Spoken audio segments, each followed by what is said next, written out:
رب اشرح لي صدري ويسر لي أمري واحلل عقدة من لساني يفقهوا قولي أعوذ بالله من الشيطان الرجيم بسم الله الرحمن الرحيم أأنتم أشد خلقا أم السماء بناها رفع سمكها فسواها وأغطش ليلها وأخرج ضحاها والأرض بعد ذلك دحاها أخرج منها ماءها ومرعاها والجبال أرساها متاعا لكم ولأنعامكم. Translation from verse number 27 to verse number 33. Verse number 27. And are you more difficult to create, or is the heaven that he constructed? Verse number 28. He raised its height, and he has equally ordered it. Number 29. Its night he covers with darkness, and its forenoon he brings out. Verse number 30. And after that he spread the earth. 31. And brought forth therefrom its water and its pasture. Number 32. And the mountains he has fixed. 33. To be a provision and benefit for you and your cattle. My noble audience, inshallah, from tonight onwards, and I made this announcement in Holland Park Mosque as well, and to the ladies last night, that the method of tafseer will change. And the reason behind it is that I have been doing tafseer for the last 15 years, and we have not completed the Quran yet. Because if we go into too much detail, we will only cover a very small portion. So I thought, and this has been inspired by Allah Almighty, that we will not go into the fine details of the Quran, but what we will do is we will go through the translation. If there is a Shan-e Nazul, a background to the verse, we will highlight that, and we will briefly give some commentary to verses that needed commentary for our understanding. And inshallah, by doing this, we will cover much more in shorter time. And our aim is in a couple of years, we will complete the entire Quran. And then after that, we can start once again, and we can go into the deep commentary. Does it make sense? So inshallah, tonight we will complete Surah Naziath. So as we all know that Surah Naziath consists of 2 rukus, 2 sections. And we have started off from the second section. And by the grace of Allah Almighty, we will complete the surah. Now, if we study the theme of Surah An-Nazi'at, we come to know from the start, Allah speaks about the extraction of the soul. وَالنَّازِعَاتِ غَرَقًا. And Allah makes mention that there are 2 kinds of souls. The soul of the good and the soul of the evil. And Allah Almighty makes mention that there are 2 kinds of angels that come down to extract the souls. There is a group of angels that have been deputed to extract the souls of the noble. The mannerism, the behavior of such angels is very honorable. Then there's a group of angels that have been deputed to extract the souls of the evil. They are very harsh towards the evil people when extracting the soul. After this, Allah Almighty makes mention of a concept that was deep ingrained in the mind, in the soul of the people of Arabia.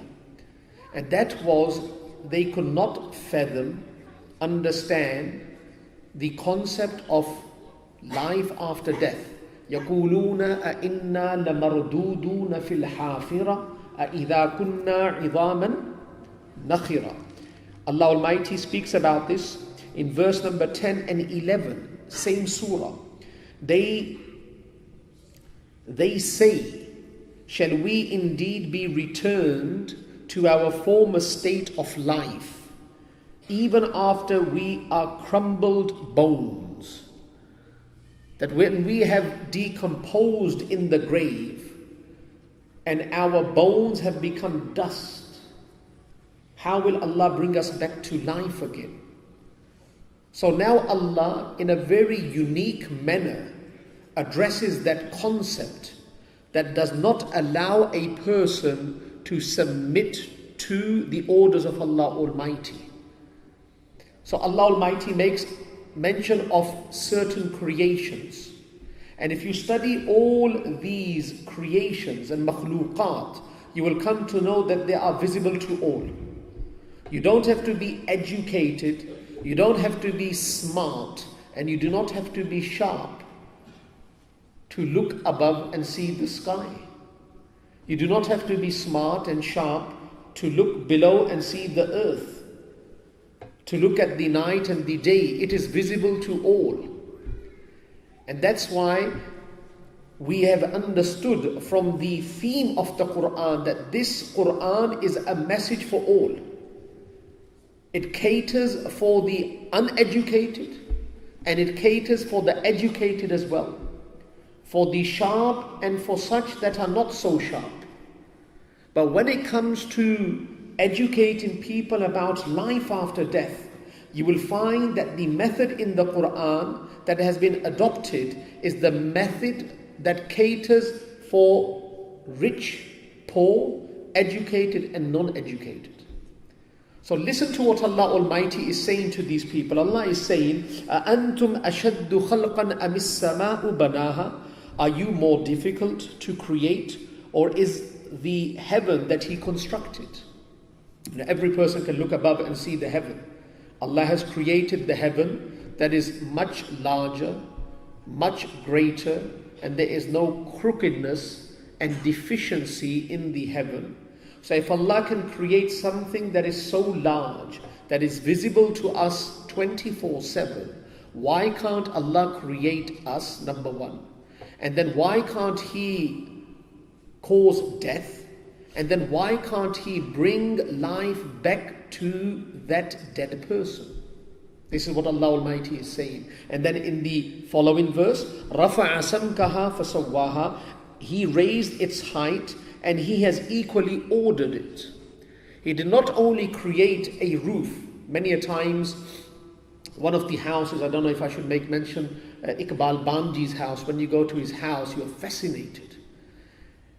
Not because it is very beautiful, indeed it is beautiful, because of the roof, it is so high. Whenever you go to Iqbal Banji's house, if you do go, look at the roofs, they are so high. And that increases the beauty.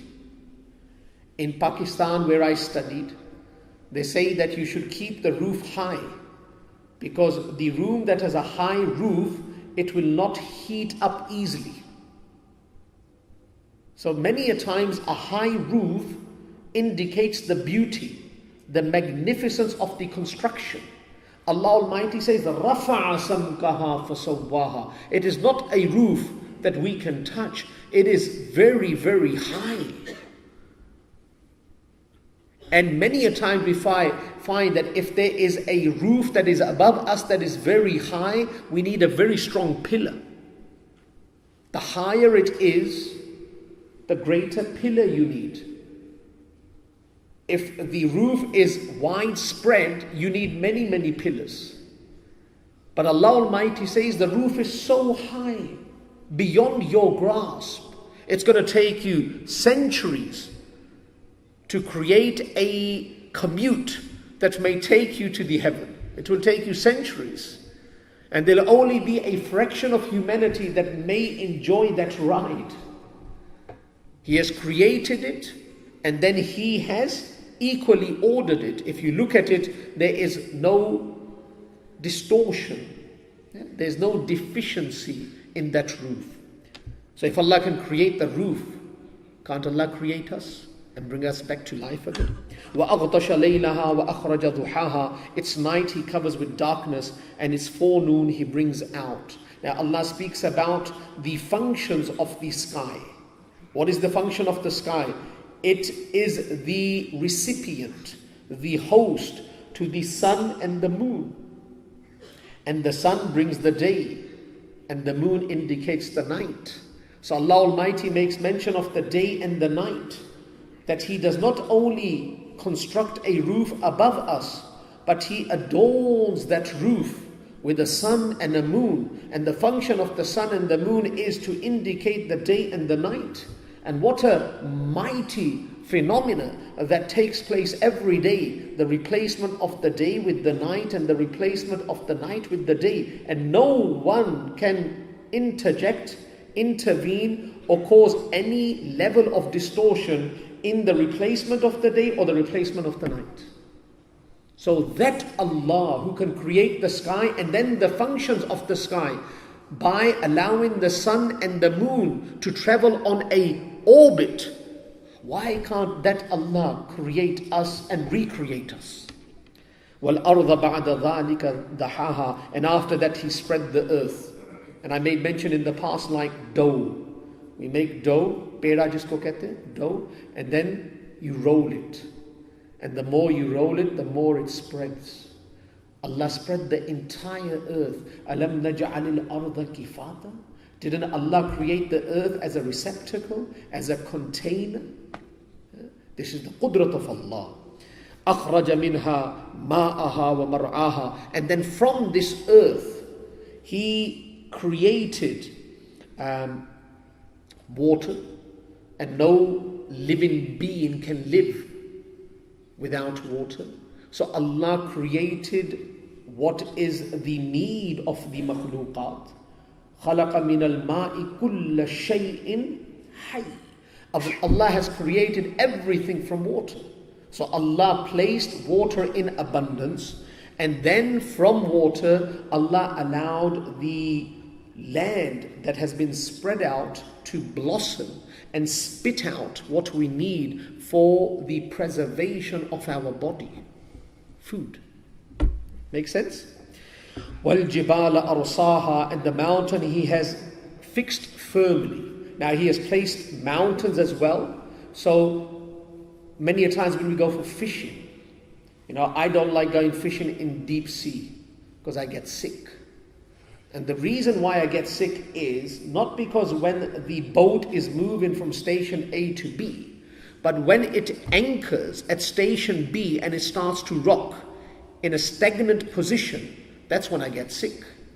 So just think about it, this world, if it was wobbling, even at a very light degree, a very minor degree, we will feel very, very upset. Allah placed the mountains to eradicate the wobble. So the land is very, very firm and still. So we enjoy life. Now it is rotating and moving, but it is in such a special manner that we do not feel it. وَالْجِبَالَ أَرْصَاهَا. Allah placed the mountains. Now why Allah has done all this? Why did Allah create all this? With His creative hand, مَتَاعًا لَكُمْ وَلِأَنْعَامِكُمْ, to be a provision and benefit for you and your cattle. Now, the message that has been encapsulated in these verses gives us a very clear understanding of the qudrat of Allah Almighty. And by understanding the qudrat of Allah Almighty, a person lowers himself in front of His court, believing that He will bring him back to life again. There's a very profound statement in Surah Rum, in the third section. I will just read the fragment of the ayat. وَهُوَ أَهْوَنُ عَلَيْهِ. Allah Almighty says, وَهُوَ أَهْوَنُ عَلَيْهِ. To bring a person back to life again, to bring a jinn back to life again, to bring a makhluk, a animal, a domestic animal back to life again, ahwanu alayh is much easier. Home, ahwan, ism tafseer. It is much easier upon Allah to bring us back to life again. Alright. Now, فَإِذَا جَاءَتِ الطَّامَّةُ الْكُبْرَى. Verse number 34. But when there comes the greatest catastrophe, Hazrat Hassan Basri, rahimahullah, one of the great, or you could say profound personalities of Islam, many of the scholars consider him to be Ra'isul Tabi'een, the chief, the leader of the Tabi'een. Hazrat Hassan Basri, rahimahullah, said that in this ayat, Tammatul Kubra denotes the blowing of the trumpet the second time. So when the trumpet is blown the first time, what happens? Everything is destroyed. Then when the trumpet is blown the second time, what happens? Everything is brought back to life again. Now, they say that when Israfil, the angel deputed to blow the bugle, the trumpet, when he blows the trumpet the second time, as Hassan Basri says, there will be a great catastrophe. What will happen? What is the impact of that trumpet? يَوْمَ يَتَذَكَّرُ الْإِنسَانُ مَا سَعَى. The day when man shall remember what he strove for. Nowadays, many a times a person engages his body, his aql, his time, his potential, his ability to something, but he does not give it much focus, much understanding. He just does it. Nowadays, most of humanity is living a robotic life. If you look at humanity, they live a robotic life. We wake up in the morning, we do exactly what we did yesterday. We exit our workplace as we exited yesterday. We do exactly what we did yesterday. So many a times when we become habitual to a pattern, we do not give consideration. We do not give it true thought. So many a times actions, statements, dealings are not given true consideration. But on the day of judgment, يَوْمَ يَتَذَكَّرُ الْإِنسَانُ مَا سَعَى, the day when man shall remember what he strove for, he will remember, whoa, that I used to work day in, day out for what? Should I work for that? Should have I worked for that? Was it the right endeavor? Did I commit myself to the right work? Will I benefit from this now? And who is an intelligent person? Remember this. An intelligent person is that person that prepares well before. I remember in madrasa when we were studying, there are two types of students. One was that student that when the announcement was made that in 1 month there will be exams, you will find him sacrificing his sleep, sacrificing his playtime, and he used to prepare little by little, but every day consistently. So when the exam time arrived, he was well prepared.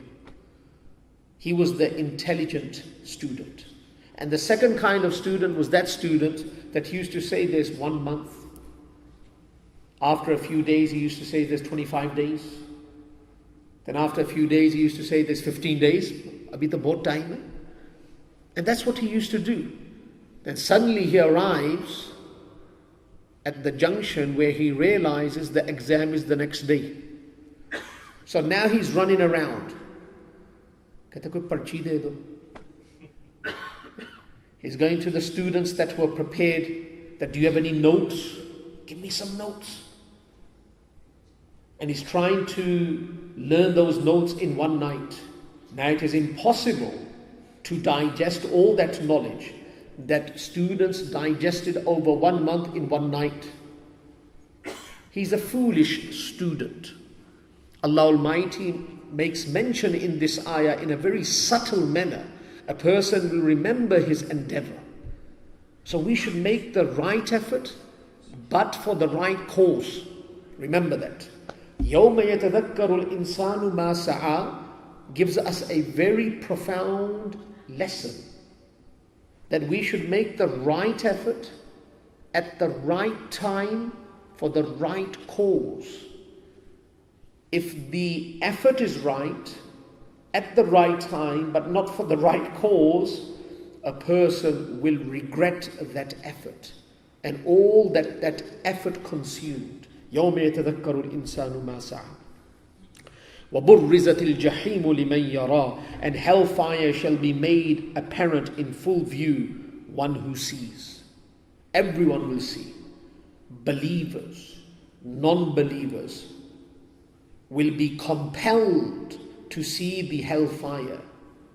The reason behind it is for the believers, inshallah us, Allahumma ja'alna minhum, us, the seeing of hellfire will allow us to appreciate the freedom from that fire. It will allow us to greatly enjoy the bliss of Jannah, because we have been safeguarded, granted emancipation from the fire. So that's why Allah will show it to us. Look at this. Whoa. Now we feel, oh, I'm safeguarded from this and I'm going in this direction to Jannah. You will make a lot of shukr. That's why when you go to the hospital and you find a person struck by let's say by cancer, and you come out, you say, Alhamdulillah, I don't have cancer. You thank Allah at that moment. The high probability is that before you did not thank Allah for not being struck by that ailment. But when you see somebody suffering, automatically your mind is prepared and created in such a way that you will start to make shukr. Now for the non-believers, when they see Jahannam, or you see An-Nar, the non-believers see An-Nar, it will throw them in a higher state of anxiety, because they're not thrown into it yet. They're looking at it from far away. If one person knows that in 3 hours he's going to be executed, he's not going to be executed 3 hours after, he's executed from that moment. Anxiety. He will become restless for the next 3 hours. Now when An-Nar becomes apparent for the non-believers and they know that this is their destination, they will start to feel anxiety from that moment onwards. So An-Nar will work wonders for us, inshallah, and for those people, and Allah guide humanity, that do not make it across the line, it will work horrors for them. Make sense? وَبُرِّزَتِ الْجَحِيمُ لِمَنْ يَرَى. Now, فَأَمَّا مَنْ طَغَى وَآثَرَ الْحَيَاةَ الدُّنْيَا. Now there are going to be two kinds of people on the Day of Judgment. Two kinds of people. Ashabul Yameen, Ashabul Shimal. The good people, the bad people. There's only two kinds of people. Now Allah Almighty makes mention of those that do not make it across the line. Now that's very simple to say, alright, that many people will not make it across the line. But why didn't they make it across the line? What was that evil trait that did not allow them to attain success? Allah makes mention of two evil traits in these two verses. And these are the main evil traits that will not allow humanity to enjoy the bliss of Jannah. Number one, فَأَمَّا مَنْ طَغَى. Then for him who طَغَى. Now طَغَى means transgressed all bounds. I'm going to put a question to you. Why does a person transgress? Let's speak about one evil. Why does a person commit zina? Why? Shahwa. Who said shahwa? MashaAllah. Shahwa.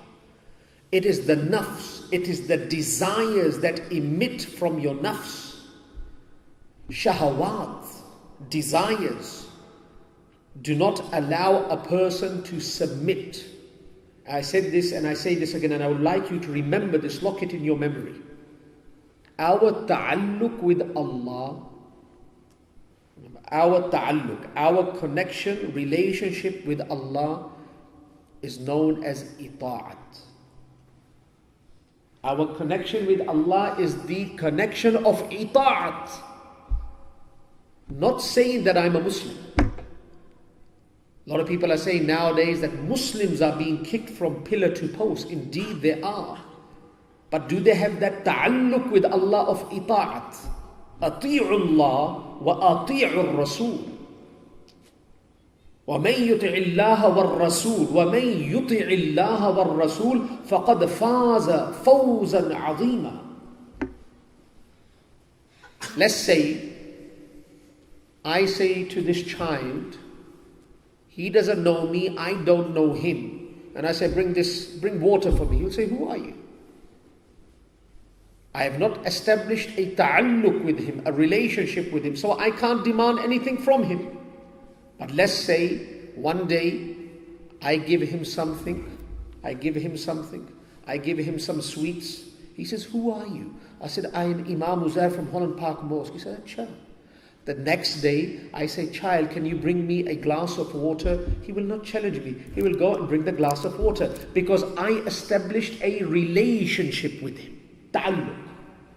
Our ta'alluq, if we want to make a demand with our Creator, the only way we can make a demand is that before we make the demand, we give the gift of itaat. Itaat karni nahi or demand banani. Nowadays Muslims, they are demanding but there is no itaat there. Amara ta'alluq, our connection with Allah is the connection of itaat, remember that. And the only trait, evil trait that does not allow us to establish the connection of ita'at is the nafs. أَفَرَأَيْتَ مَنِ اتَّخَذَ إِلَهَهُ هَوَى. A very strong statement. The translation more or less is, have you seen those people that give their nafs the state of ilah?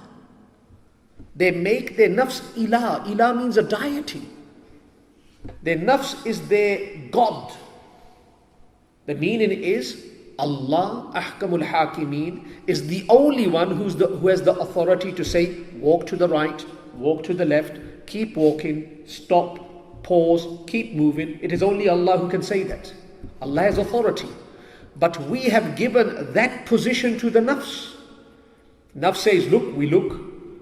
Nafs says, don't look, we don't look. Nafs says, move on, keep talking, we keep talking. Nafs says, do this, we do it. When the nafs deactivates, we deactivate. When the nafs activates, we activate. That means that the role of the Creator has been designated to the nafs. أَفَرَأَيْتَ مَنِ اتَّخَذَ إِلَهَهُ هَوَى.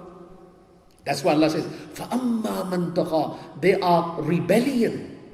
They have become rebellious. Because they are the servants of their nafs. And that's why, very quickly, because I want to finish this very quickly, try to play around with your nafs. There's methods of playing around with your nafs. You have to enter the competition. You have to enter the game with your nafs. Don't leave it without a game. And I'll give you a simple example. If the nafs gets the better of you, punish it. If the nafs gets the better of you, punish it. For example, let's say I'm a stingy person. I like praying. I can pray tahajjud. I can pray salat, all the salats, no problem for me. It's not much of a problem when I pray. But when it comes to taking out money, myself, I'm just giving an example, taking out money, ooh, that really hurts. I can't give.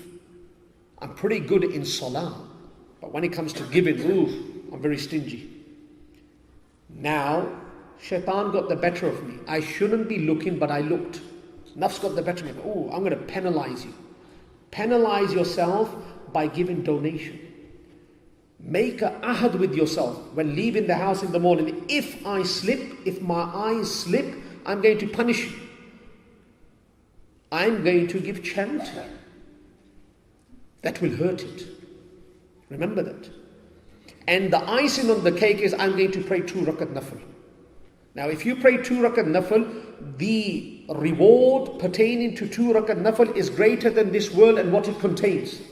Shaitan is going to try to evaluate the sin with the reward that you gain. And there's a high probability in the future that he will come and assist you in not looking at something that is haram. Very important. You have to know the game. The game is very important. And we can speak about this in detail, on a private level. You can come to my house and we can discuss this in detail because I have studied the book of Ibn Jawzi, Talbis Iblis, in detail. The tricks of the devil, the tricks of the nafs. But that takes a long time. Anyway. So the first evil trait is tagha, rebellion. Number 2, وَآثَرَ الْحَيَاةَ الدُّنْيَا. The second, and preferred the life of this world. There's a statement in the Quran in many, many places. For example, كَلَّا بَلْ تُحِبُّونَ الْعَاجِلَةَ وَتَذَرُونَ الْآخِرَةَ. Anything instant, we want it. We focus upon that reward that is in front of us. It is visible, it is tangible, it is mahsoos, we can touch it, and it is instant. Because the Quran says your true reward is not instant. It will come your way, but after some time you have to travel through a few junctions. The junctions of death, the junction of alim barzakh, the junction of akhirah, the junction of mizan, the sirat, and then you will receive. وَتَذَرُونَ الْآخِرَةِ. He says, oh, that reward is in the akhirah. I want something instantly. And when a person has that concept, he will go for something that is instant, even if it is adorned with haram. Because he can't see the reward that is permanent, much greater, much prolonged, but the only thing that it doesn't have, it's not instant. Does it make sense? وَآثَرَ الْحَيَاةَ الدُّنْيَا. They give preference to the worldly life. Now, I'm not saying that you give up your life. Allah does not want us to give up this life, but the right effort, at the right time, for the right cause. Every movement of this body, may it be for deen, may it be for dunya, it is for the pleasure and for the success in akhirah. That's it. وَآثَرَ الْحَيَاةِ. These were the two evil traits. Now, if a person falls prey to tagha, آثَرَ الْحَيَاةَ الدُّنْيَا, what happens? Allah Almighty says in the next verse, فَإِنَّ الْجَحِيمَ هِيَ الْمَأْوَى. فَإِنَّ الْجَحِيمَ هِيَ الْمَأْوَى. Verily his abode will be the hellfire. Allahumma la taj'alna minhum. Allah, do not make us from that. Now, this was that group that will not succeed. Now, there will be a noble group, inshallah, us. Have conviction, us, that will succeed. So what is the reward and what is the honorable characteristic by which this person will succeed? So Allah Almighty makes mention in verse number 40, the two good qualities. وَأَمَّا مَنْ خَافَ مَقَامَ رَبِّهِ, number one. وَنَهَى النَّفْسَ عَنِ الْهَوَىٰ, number two. Two qualities, number one. But as for him who feared standing before his Allah, number one, he is always mindful that one day I have to stand in front of my Creator. One day I have to meet Allah. There is a day of mulaqat. And that's why the very famous dua, Allahumma inna nas'aluka shawqan ila liqa'ik. Shawqan ila liqa'ik wa ladhati nadhari ila wajhika al-kareem. Ya Allah, I ask you of the longing, the fondness of meeting you. What doesn't a person do when he has to meet his wife the first time? Kitne papre belta hai aadmi. Kitne saale papre belta hai. And I use the word wife, but there's a higher longing to see your girlfriend that is not halal. I should not say girlfriend, but that's what they do. For a girlfriend, what does a person do? Allahu Akbar. Because that longing is only on display once with the wife in the start, and then after that it dies. It's on the decline after that. But a girlfriend, Allah. One person, he told me, a youngster, maybe after Ramadan. So he said, Imam Sahab, I've slipped. I've done haram. Acha, kya hua? What did you do? He said, I started from Isha,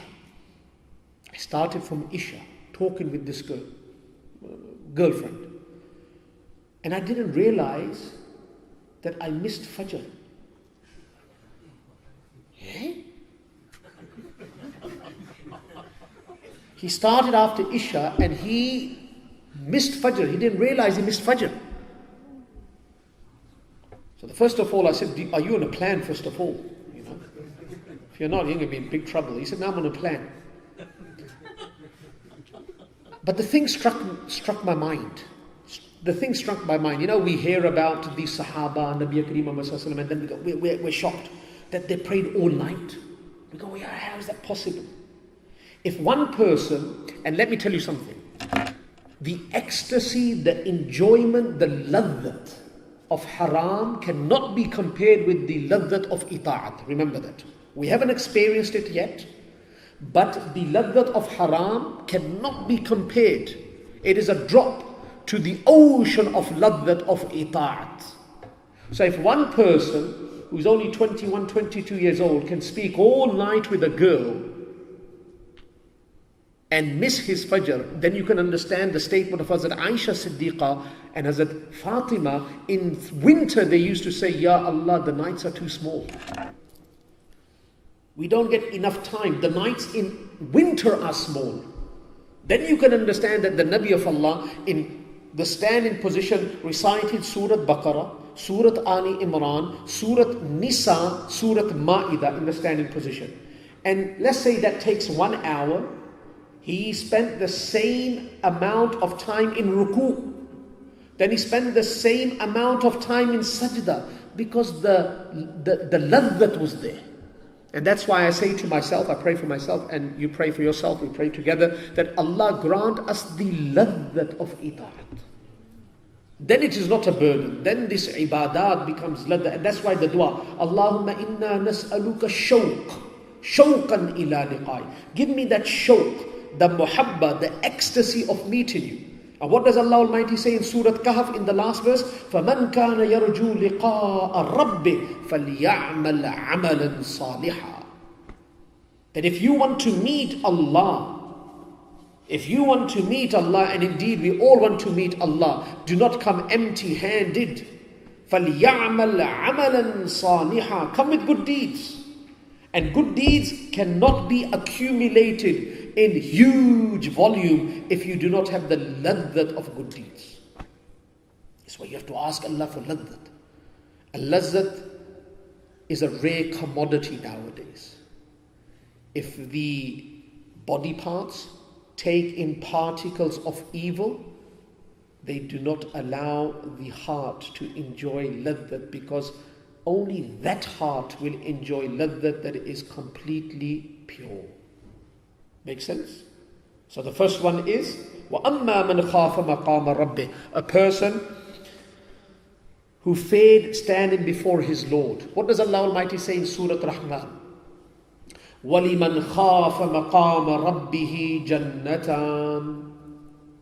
وَلِمَنْ خَافَ مَقَامَ رَبِّهِ جَنَّتَانِ. A person who fears standing in front of Allah, for him is 2 jannats. Nabi Kareem Muhammad sallallahu alaihi wasallam said, جَنَّتَانِ مِنْ ذَهَبْ لِلْمُقَرَّبِينَ وَجَنَّتَانِ مِنْ وَرَقْ لِأَصْحَابِ الْيَمِينَ. How beautiful is that? جَنَّتَانِ مِنْ ذَهَبْ لِلْمُقَرَّبِينَ Allahumma jalla minhum. وَجَنَّتَانِ مِنْ وَرَقْ لِأَصْحَابِ الْيَمِينَ. 2 jannats of gold. Allah. 2 jannats of gold for that person that has attained nearness to Allah Almighty. And you only attain nearness when your evil actions diminish, are reduced, and in proportion to that reduction, your good deeds are great, inflated, that it's so large, and I was trying to think of an example when I was reading this tafsir many years ago, and Allah put in my mind a beautiful example. Have you seen the balloon, the hot balloon? Now, just imagine it doesn't have a basket. Right? Depict that. And then you inflate it. And that hot balloon is sitting on the ground. And you are a onlooker. Can you see the particles of dust under that balloon? It is so inflated, so large, that you cannot see the small particles of dust under it. And that's what I'm trying to say. We cannot eliminate evil from our life. We can never do that. We're not infallible. But inflate the balloon of good deeds to such a high level that the particles of dust, the particles of evil are submerged. They are pressed. They are not visible. Does it make sense? And this is what Allah is saying. وَأَمَّا مَنْ خَافَ. So, ذهب, جَنَّتَانِ مِنْ ذَهَبْ لِلْمُقَرَّبِينَ. Jannat, 2 Jannats of gold for the muqarrabeen, those that are close to Allah. That balloon of good deeds is so large that the evils cannot be seen. وَجَنَّتَانْ مِنْ وَرَقْ لِأَصْحَابِ الْيَمِينَ. And then 2 Jannats of silver. Nowadays, some Muslims in Muslim countries, they make a Mercedes out of silver. And you go, whoa, it looks beautiful. And I'm just shocked. I don't see a non-Muslim doing this, even if he has wealth. But when Muslims get wealth, they lose the plot. They're making the places where they defecate out of gold. You don't find Bill Gates making his toilet out of gold. I don't understand this. You don't see a rich person, a non-Muslim rich person, making a car out of silver. But when our Muslim brothers and sisters, they get wealth, where they defecate, they will adorn it with gold. They will make their cars out of gold. They will make their jets out of gold. It's ajib. It's just amazing. And that's why the hadith in Mishkatul Masadi, reported by the Jabir radiyallahu ta'ala an, that Nabi Kareem Muhammad sallallahu alaihi wasallam said, there are 2 things that I fear will grip my ummah. 2 things I fear that will grip my ummah. You and me, our ummah. What is that? Number 1. Their shahawat will control them. Shahawat will control them. Number 2, they will have tule amal, long ambitions. Now when a person is gripped by shahawat, right, he deactivates his aql. Shahawat comes from here, aql is above, divine message is above. Only that person follows his shahawat, desires, who deactivates his aql. Deactivates his aql. So when a person follows his nafs, his desires, his aql is deactivated, it does not even allow the upper knowledge to descend, and this person falls prey to the ilah that he has created. So he becomes tagha. And number 2, tul amal, ambitions, long ambitions. Ambitions that exceed his lifespan. Nabi Kareem Muhammad says when a person has long ambitions, prolonged ambitions, he becomes negligent to akhirah, oblivious to akhirah. He forgets akhirah. So that's why Nabi Kareem Muhammad said, this dunya is darul amal, not darul hisab. But there is a theatre to come that is darul hisab, but there's no darul amal there. And that's why become children, kunu abna'ul akhirah. Become the children of akhirah. Do not become abna'ud dunya. Do not become the children of this dunya. So what is the first good quality? They fear the day of standing. So every night before going to sleep, or every morning when you wake up, meditate for 1 or 2 minutes. And meditation means think of that day when you are to stand in front of Allah, and that will allow you to make the right choices throughout the entire day. Second quality, وَنَهَى النَّفْسَ عَنِ الْهَوَى. وَنَهَى النَّفْسَ عَنِ الْهَوَى. And restrain himself from impure evil desires and lusts. So this is the opposite of the evil trait. Nafs, they suppress it. A person cannot succeed if he does not suppress this. What did Hazrat Umar radiyallahu ta'ala say? There are 2 steps to paradise. The first step on your nafs, the second step in Jannah. That's it. It's very simple. It's not a long journey. First on the nafs, second into Jannah. It's the only thing is that it's very hard to get that foot on the nafs. Allah give us the ability. فَإِنَّ الْجَنَّةَ هِيَ الْمَأْوَى. Once a person adorns himself, beautifies himself with these 2 qualities, فَإِنَّ الْجَنَّةَ هِيَ الْمَأْوَى. Verily paradise will be his abode. And what a beautiful compensation for the sacrifice that a person makes. Next verse. يَسْأَلُونَكَ عَنِ السَّاعَةِ أَيَّانَ مُرْسَاهَا. They ask you, O Muhammad sallallahu alaihi wasallam, about the hour. When will be its appointed time? Now, Allah speaks about the sky, the earth, the night, the day. And that was enough. But then now they start to shift and drift away from what is necessary, what is important. And they say, when is it the day of judgment? Now, no prophet has claimed that he knows the precise moment, day, and hour of that final day. No one knows. Yes, there are signs, small and large signs that prophets have been endowed with. They've been informed about those signs, but they can't tell you exactly when. But these people always used to ask the Nabi of Allah, يَسْأَلُونَكَ عَنِ السَّاءَةِ أَيَّانَ مُرْسَاهَا. They ask you, O Muhammad sallallahu alaihi wasallam, about the hour, when will be its appointed time. فِيمَ أَنْتَ مِنْ ذِكْرَاهَا. You have no knowledge to say anything about it. Complete knowledge, comprehensive knowledge only lies with Allah. And from that knowledge, the greatest knowledge has been given to Nabi Kareem Muhammad sallallahu alaihi wasallam, but there's a lot of knowledge that has not been given to him. So he does not have complete and comprehensive knowledge as Allah does. It is only Allah who is Alim, who is Alim, who is Allah. It is only Him. But when we analyze the makhluk of Allah, the greatest makhluk of Allah to attain the greatest and highest level of ilm is Nabi Kareem Muhammad sallallahu alaihi wasallam. But even he was not given the knowledge of that final moment. فِيمَ أَنْتَ مِنْ ذِكْرَاهَا إِلَىٰ رَبِّكَ مُنْتَهَاهَا. To your Lord belongs the knowledge of the term thereof. It only lies with Allah Almighty. إِنَّمَا أَنْتَ مُنذِرُ مَنْ يَخْشَاهَا. You, O Muhammad sallallahu alaihi wasallam, are only a warner for those who fear it. يَا أَيُّهَا الرَّسُولُ يَا أَيُّهَا النَّبِيُّ إِنَّا أَرْسَلْنَاكَ شَاهِدًا وَمُبَشِّرًا وَنَذِيرًا. You are a witness, you bring glad tidings, and you are a warner. You are no more, you are no less. You are a warner, you bring glad tidings to the people. So you tell these people that there is a day to come where you will be reprimanded for your actions, you will be rewarded for your actions. Do not waste your time in discussing that moment. When will it come? You should know that it will come. That's it.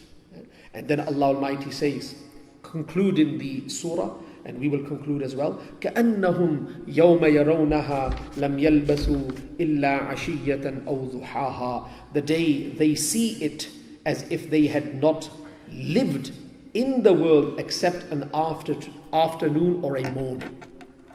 When their eyes do open, after the trumpet is blown for the second time, and they look back and they look in front and they realize where they are and where they are going and evaluate how long they have lived, they will say, we lived for a very short time, afternoon, 2 or 3 hours. And I made mention in the past, if a person lives for 100 years, I made mention of this before, if a person lives 100 years, he completes the century. There's not many people that complete a century nowadays, but he completes a century. How long is the day of judgment? 50,000 years. In proportion to that, he only has lived 2.5 minutes. 50,000 years is one day. If we compare the life of a person that lived for 100 years with that 50,000, it's only 2.5 minutes. So when a person stands up, he will say that I lived maybe in the world an afternoon or a morning, no more than that. There's another ayat that I would like to recite from Surah Mu'minun, and then we will complete with the story of Uzair alayhi salatu wassalam. Now Surah Mu'minun is the 23rd surah of the glorious Quran. And in the last verses, to be precise, verse 112, Allah Almighty says, قَالَ كَمْ لَبِثْتُمْ فِي الْأَرْضِ عَدَدَ سِنِينَ قَالُوا لَبِثْنَا يَوْمًا أَوْ بَعْضَ يَوْمٍ فَاسْأَلِ الْعَادِينَ قَالَ إِن لَبِثْتُمْ إِلَّا قَلِيلًا. And for the Arab brothers, قَلِيلًا has tanween للتقليل, قَلِيلًا. تفهمون؟ قَلِيلًا, it has tanween. Two fatha. Two fatha is for even less. So they say one is qaleel, little, and qaleelan, even more little. So Allah Almighty says, qaleelan law annakum kuntum ta'lamun. Little, then little. Translation. He will say, what number of years did you stay on earth? They will say, we stayed a day or a part of a day. Ask of those who keep account. He, Allah, will say, you stayed not but a little. If you had only known, even less than a day, compared to the theater in which you find yourself now. Now we will conclude the surah with the story that has been made mention in Surah Al-Baqarah, and it is verse 259. And the verse is very lengthy, so we will not recite the entire verse. We will only recite that fragment of the ayah that is relevant to the topic that we are discussing right now. So Allah Almighty says, أو كالذي مر على قرية وهي خاوية على عروشها قال أنى يحيي هذه الله بعد موتها فأماته الله 100 عام ثم بعثه قال كم لبثت قال لبثت يوما أو بعض يوم قال بل لبثت 100 عام فانظر إلى طعامك وشرابك لم يتسنى إلى آخره. So what does Allah Almighty say? Or like the one who passed by a town, Hazrat Uzair, and that's my name, Uzair, and he had tumbled over its roof, and the entire town had toppled. He said, oh, how will Allah ever bring it to life after its death? So Allah caused him to die for 100 years, then raised him up again. He said, how long did you remain for? That's what's going to happen to us in the grave. How long did you remain for? He said, perhaps I remained dead a part of the day. A day or a part of the day. First he looked out and he thought the entire day, and then he realized, no, it's only a part of the day because I still feel fresh. You know when you wake up how long you slept for. If you sleep for 12 hours straight, oh, sore back. And you sleep, when you wake up for Fajr, no sore back, oh, you're still tired. Sleep is not complete yet. When your sleep is complete and you wake up, you're fresh, about 8 hours. And if you sleep like you are trying to defeat the corpse, and you're trying to sleep more than the dead person, and you wake up after 13 hours, you go, oh, sore back. Murdo ke saath shard lagayi hui hai. Murdo ke saath shard lagayi hui. So they looked and they said, oh, maybe a day. Then they said, no, body's fine. Part of a day. Allah Almighty says, He says, nay, you have remained dead for 100 years. This is the qudrat of Allah Almighty. All this information that we share from the kalam of Allah Almighty should inspire us to make the right effort at the right time for the right cause. Inshallah, we'll do that. سبحانك اللهم وبحمدك أشهد أن لا إله إلا أنت أستغفرك وأتوب إليك. الحمد لله رب العالمين والعاقبة للمتقين والصلاة والسلام على رسوله الكريم. ربنا آتنا في الدنيا حسنة وفي الآخرة حسنة وقنا عذاب النار. ربنا ظلمنا أنفسنا وإن لم تغفر لنا وترحمنا لنكونن من الخاسرين. اللهم إنا نسألك العفو والعافية والمعافاة في الدين والدنيا والآخرة. اللهم إنا نسألك تمام العافية ودوام العافية والشكر على العافية. O Allah, most merciful, most kind, grant each one of us the best of both worlds.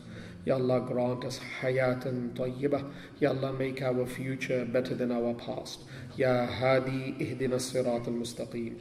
Ya Ilahi, anta maqsoodana wa ridaka matlubana.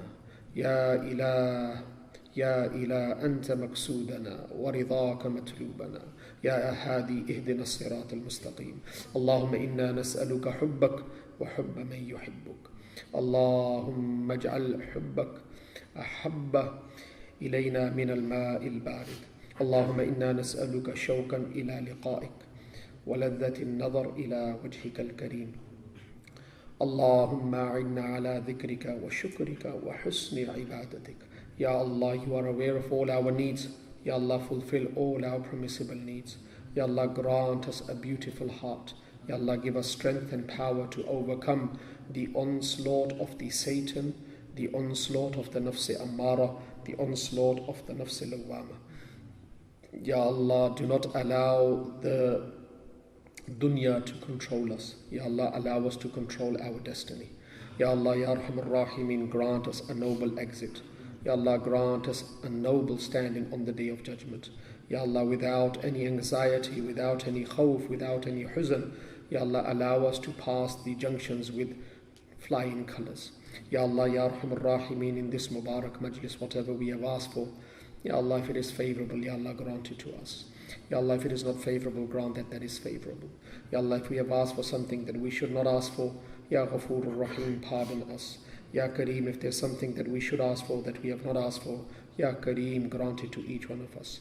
Ya Halimu, Ya Alimu, Ya Aliyu, Ya Azim, istajib du'a'ana, washfi maradana wa marad al-muslimin warham mawtana. Ya Ghafir, Ya Ghaffar, Ya Ghafoor Rahim, Ya Ghafir al-dhanb, ighfir lana. يا قابل التوب اقبل توبتنا. يا شديد العقاب لا تعاقبنا. يا ذا الطول تل علينا بخير. يا غافر اغفر لنا ولوالدينا ولجميع مشائخنا ولجميع أحبابنا ولجميع المسلمين والمسلمات والمؤمنين والمؤمنات الأحياء منهم والأموات. وصلى الله تعالى على خير خلقه محمد وعلى آله وأصحابه أجمعين.